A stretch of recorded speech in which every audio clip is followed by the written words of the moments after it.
It depends is the answer.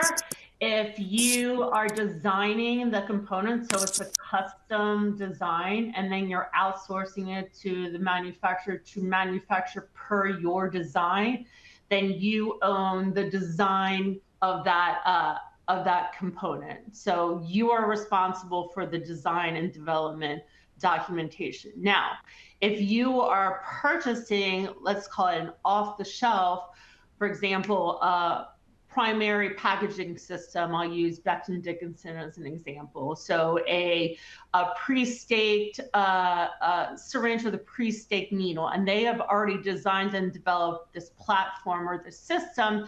They are responsible for the design and development of that, and you should be auditing to those records, and you should either be pointing down or requiring them to provide you with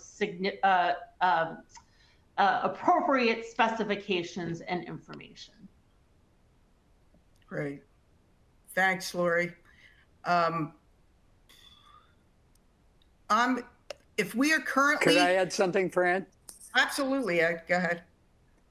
One thing I learned a long time ago from one of the people that wrote 820 was the person whose name is on the product is responsible for everything in it. That's right. So don't forget, if you're the person whose name is on the label, you're responsible for everything, regardless of who did it, whether it's a contract manufacturer, contract design house, or whoever.